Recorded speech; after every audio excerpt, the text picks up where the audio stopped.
दोस्तों आज की हम बात करेंगे उत्तराखंड ग्रामीण डाक सेवक में 1238 पदों पर नई भर्ती के बारे में, जिसमें 10th पास कैंडिडेट भी आवेदन कर पाएंगे। पूरे ऑल ओवर इंडिया में जो ग्रामीण डाक सेवक की भर्ती निकली है उसमें लगभग 44,228 पदों पर वैकेंसी निकली है। लेकिन उत्तराखंड की बात करें तो उत्तराखंड के जो हिस्से में आई है वो आप यहाँ पे देख सकते हैं। उत्तराखंड के हिस्से में कितनी वैकेंसीज आई है, यहाँ पे आपको 33 नंबर पर दी जाएगा।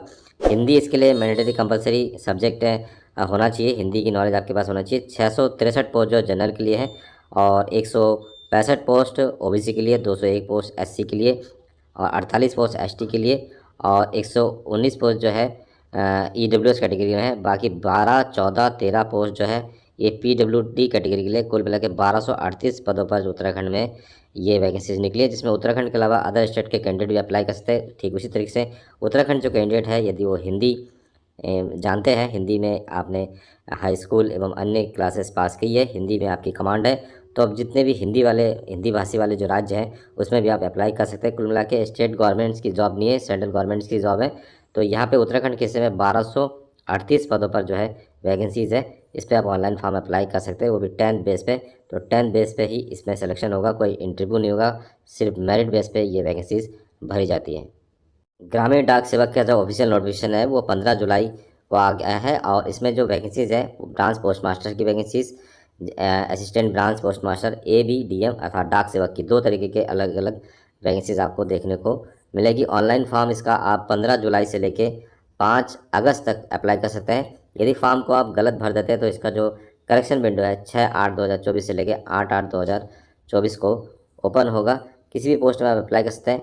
Branch post master job profile जो है, क्या क्या इसमें आपको काम करना पड़ेगा ये आप देख सकते हैं। Day to day postal operation, branch post office. तो ग्रामीण डाक सेवक की वैकेंसीज है, जिसमें गांव में जो छोटे छोटे ग्रामीण पोस्ट ऑफिस होते हैं उसमें आपको काम करना होगा। इसके अलावा सैलरी इसमें कितनी है, तो सैलरी भी इसमें इस बार ठीक ठाक दिखाई दे रही है। और डाक सेवक की जो पोस्ट है उसमें ग्रामीण डाक सेवक में आपको क्या क्या काम करना होगा, जैसे सेल ऑफ स्टैम्प है, स्टेशनरी है, और ग्रामीण डाक सेवक work in storing office of railway mail सेवक, ग्रामीण डाक सेवक इन मेल ऑफिस। तो ये सारे छोटे मोटे काम आपको ग्रामीण डाक सेवक में करने होंगे। क्वालिफिकेशन की बात करें या फिर एंडाउमेंट की बात करें तो ब्रांच पोस्ट मास्टर के लिए 12,000 से लेकर 29,380 रुपये तक सैलरी ऑफर किया जा रहा है और ग्रामीण डाक सेवक के लिए 10,000 से लेकर 24,470 रुपये इसमें सैलरी ऑफर किया जा रहा है। एज लिमिट देख सकते हैं आप, 18 से लेकर 40 साल है और SC ST OBC को इसमें 5 साल की छूट अपर एज लिमिट में मिलेगी। जैसे शेड्यूल कास्ट एवं ST के लिए 5 साल और OBC के लिए मैक्सिमम एज लिमिट में 3 साल की छूट मिल सकती है। एजुकेशन क्वालिफिकेशन की बात करें तो यहाँ पे देखते हैं एजुकेशन क्वालिफिकेशन GDS के लिए secondary school examination pass certificate of 10th standard with passing marks in mathematics और इंग्लिश होना चाहिए आपका 10th में। 10th में मैथमेटिक्स और इंग्लिश होना चाहिए। Conduct by the any recognise board, किसी भी बोर्ड से यदि आपने पास किया है, चाहे CBSE किया है, उत्तराखंड बोर्ड से किया हो या फिर NIOS से किया है, किसी भी बोर्ड से यदि आपने किया है तो GDS के फॉर्म का अप्लाई कर सकते हैं। The applicant should be study in the local language. तो अलग अलग स्टेट की जो लोकल लैंग्वेज है वो आपके 10th स्टैंडर्ड में होनी चाहिए और आपको उसके बारे में जानकारी होनी चाहिए। इसके बारे में Annex 3 में आप देख सकते हैं। अदर क्वालिफिकेशन करते हैं नॉलेज ऑफ कंप्यूटर और नॉलेज ऑफ साइकिलिंग अर्थात साइकिल चलाने की जानकारी होनी चाहिए और जो लोकल लैंग्वेज है उसकी जानकारी होनी चाहिए जिस भी क्षेत्र में आपकी जॉब लगेगी या जिसके लिए आप अप्लाई करेंगे।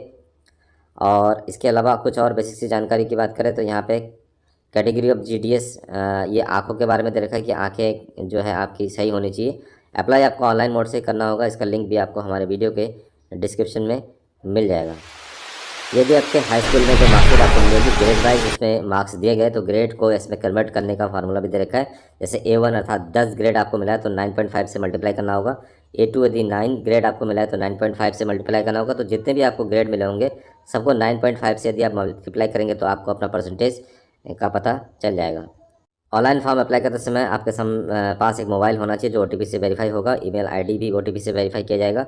आधार नंबर यदि है तब भी भर सकते हैं, नहीं है तब भी आप भर सकते हैं। और इसके अलावा पासिंग सर्टिफिकेट 10th की जो मार्कशीट है वो भी चाहिए होगा, प्लस स्कैन फ़ोटो कॉपी। और फ़ोटो की जो है साइज़ होनी चाहिए JPG या IPEG फॉर्मेट में होना चाहिए, 50 KB से कम। और सिग्नेचर जो है 20 KB से कम होना चाहिए। पेमेंट आपको ऑनलाइन मोड से करना होगा। 100 रुपीज़ फीस इसमें रखा गया है जनरल के लिए। और इसके अलावा SC ST या फिर PWBD कैंडिडेट या फिर फीमेल कैंडिडेट के लिए फ्री ऑफ कॉस्ट जो है फॉर्म को आप अप्लाई कर पाएंगे।